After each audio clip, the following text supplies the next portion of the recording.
کیونکہ یہ بڈھے حکومتوں پہ بوجھ نہ بنتے.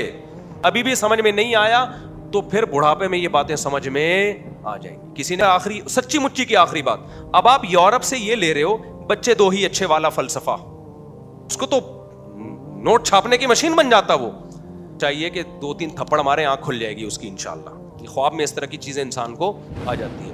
تو پشاور میں دیکھو اتنے چاچے اتنے مامے اتنے بچے ہوتے ہیں, تبھی تو وہ چاچے مامے بنتے ہیں. کسی نے کہا مولوی صاحب کیا بات کر رہے ہو, پشاور میں بھکاری بھی اسی وجہ سے بہت زیادہ ہیں. او میرے بھائی آپ ہو گئے ہو پاگل, کیونکہ آپ مغربی میڈیا سے اتنے متاثر ہونا, اینالائز کرنا اور تجزیہ کرنا تو آپ کو آتا ہی نہیں ہے. کیونکہ غریب آدمی کے پاس کمائی کا آپشن اس کی اولاد ہی ہوتی ہے. اولاد بھی روک لی نا تو وہ تو خودکشی کرے گا اور کچھ نہیں کرے گا. وہ کمنٹ کیے کہ ہم نے اکثر مالداروں کے دیکھا ہے بچے 1-2 ہوتے ہیں تبھی وہ مالدار ہوتے ہیں, اور غریبوں کے بچے زیادہ ہوتے ہیں کیونکہ زیادہ ہوتے ہیں اس لیے غریب ہو جاتے ہیں. یہ بالکل غلط ہے, معاملہ الٹا ہے. جو پہلے سے مالدار ہوتے ہیں ان کے بچے کم ہوتے ہیں. یہ نہیں کہ کم بچوں کی وجہ سے مالدار ہوئے, اور جو پہلے سے غریب ہوتے ہیں ان کے بچے زیادہ ہوتے ہیں. یہ نہیں کہ بچے زیادہ ہونے کی وجہ سے غریب ہوئے, بچے زیادہ ہونے سے ان کی غربت میں کمی آئی ہوتی ہے, اور مالداروں کی مالداری میں کمی آئی ہوتی ہے بچے کم ہونے سے. دیکھو ایک آدمی 1 کروڑ روپے کما رہا ہے, اگر اس کے بچے زیادہ ہوتے تو سارے اس کے ساتھ بزنس میں شریک ہوتے کہ نہیں ہوتے؟ تو اس کو تو نوٹ چھاپنے کی مشین بن جاتا. وہ ہمیں فیملی پلاننگ والے اور ہماری جو لبرل طبقہ ہے وہ بچوں پہ جو انویسٹ ہو رہا ہے وہ ایکسپینسز تو دکھا رہے ہوتے ہیں ہمیں. بچہ جو بہترین سورس آف انکم ہے اس سے آپ کو بالکل غافل کر دیا انہوں نے کہ بچہ کھاتا ہے کھلاتا نہیں ہے. حالانکہ مشاہدہ یہ کہتا ہے اتنا کھاتا نہیں ہے جتنا کھلاتا ہے. وہ آپ سب یہاں بچے ہی تو تھے نا, میجورٹی یہاں جاب کر کے کما رہی ہے, اپنا بھی خرچہ نکال رہی ہے, اپنے بیوی بچوں کا بھی ماں باپ کا بھی نکال رہی ہے خرچہ. اگر آپ کو آپ کے ماں باپ نہ ملتے تو کیا کرتے اس بڑھاپے میں؟ نہیں آئی میرا خیال ہے بات. اب یہاں پہ آخری سچی مچی کی آخری بات, اب آپ یورپ سے یہ لے رہے ہو بچے دو ہی اچھے والا فلسفہ, اچھے والا فلسفہ, یہ فلسفہ تو لے رہے ہو, لیکن جو ان کی حکومتوں میں ایک مینجمنٹ ہے کہ بوڑھوں کو وہ خود پالتے ہیں, کہ سورس آف انکم اتنی زیادہ ہے کہ بوڑھے اولاد پہ بوجھ بنتے ہی نہیں ہیں. یہ آپ کے پاس ویسے ہی نہیں ہے, تو نتیجہ کیا نکلے گا؟ بچے آپ کے ویسے ہی نہیں ہوں گے, بڑھاپے میں گورنمنٹ نے بھی نہیں پالنا آپ کو. آپ نے 2 بچوں والا سیٹ اپ لے لیا کس سے؟ گورے سے, اور بڑھاپے میں وہاں گورنمنٹ پالتی ہے.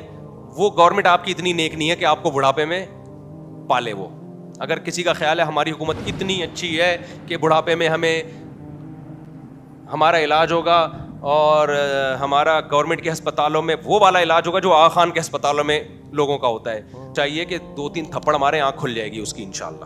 خواب میں اس طرح کی چیزیں انسان کو آ جاتی ہیں. تو نتیجہ کیا ملے گا؟ نہ گورنمنٹ آپ کو سپورٹ کرے گی نہ آپ کی. آج اگر کوئی بوڑھا غریب کھا رہا ہے نا, گورنمنٹ کی وجہ سے نہیں کھا رہا, بچوں کی وجہ سے کھا رہا ہے. آپ یہ تو ایک سورس آف انکم تھی, اس کی بھی ایسی کی تیسی ہو جائے گی. برے کی اگر اولادیں زیادہ ہوتی تو آج جتنی ترقی پر ہے اس سے ڈبل ترقی ہوتی ان کی, کیونکہ یہ بڈھے حکومتوں پہ بوجھ نہ بنتے. سورس آف انکم کمانے والے بازو زیادہ ہو جاتے. جوان آدمی بوجھ نہیں بنتا, بچہ اور بوڑھا بوجھ بنتا ہے. تو بچپن تو بہت جلدی ختم ہو جاتا ہے, بڑھاپا جلدی ختم نہیں ہوتا. 30 سال 40 سال تک چلتا ہے بڑھاپا, 60 سال کے بعد شروع, اور پاکستان میں تو 50 سال کے بعد بڑھاپا شروع ہے. تو 40 سال آپ گورنمنٹ کے خرچے پہ, اور گورنمنٹ کہاں سے کمائے گی؟ وہ بھی تو افراد سے ہی کماتی ہے. تو آپ کو پاکستان کو ترقی دینا ہے تو اور بہت سارے ذرائع بھی استعمال کریں. ان بہت سارے ذرائع میں گروتھ ریشو کو بڑھانا بھی ہے. اگر کم کر دیا تو ترقی بڑھنے کے بجائے اور کم ہو جائے گی. ابھی بھی سمجھ میں نہیں آیا تو پھر بڑھاپے میں یہ باتیں سمجھ میں آ جائیں گی. کسی نے کہا پیسہ کماؤ بڑھاپے میں نوکر رکھ لو. اول تو یہ بات غلط ہے, نوکر تمہارا کیا محبت تھوڑی دے گا, وہ تو تنخواہ کے لیے ہے. لیکن سوال پیدا ہوتا ہے نوکر بڑھاپے میں کیا کرے گا پھر؟ نہیں یہ بات, آپ نے بڑھاپے کے لیے نوکر رکھ لیا, آپ تو کہہ رہے ہیں 2 بچے ہی اچھے, یہ تو سب کو ترغیب دے رہے ہیں نا. تو نوکر بڑھاپے میں کیا کرے گا؟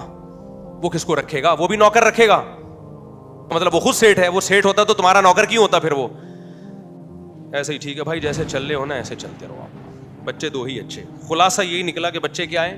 2 ہی اچھے. تو اپنی لائف کو برباد کر لو میرے بھائی. ہم تو اللہ کا شکر ہے ہمارے اولادیں ہو گئیں. آپ نے میرے چہرے پہ کبھی غم کے آثار نہیں. لوگ کہتے ہیں موسیٰ کا پیسہ آ رہا ہے. ابے بھائی ہمارے پاس تو اب تھوڑے مالی حالات اچھے ہوئے ہیں یہ 1 آدھ سال میں. ہم تو ممبر پہ اسی طرح پہلے سے بھی خوش ہیں, اب بھی خوش ہیں, اپنے اعمال کی وجہ سے نہیں, میں بڑی دعوے نہیں کر رہا, بچوں کی وجہ سے, بیگموں کی وجہ سے. ہم نیچر سے بغاوت نہیں کرتے. سمجھتے ہو کہ نہیں سمجھتے ہو؟ اللہ خوشی رکھے آپ لوگ کی کہیں نظر نہ لگ جائے.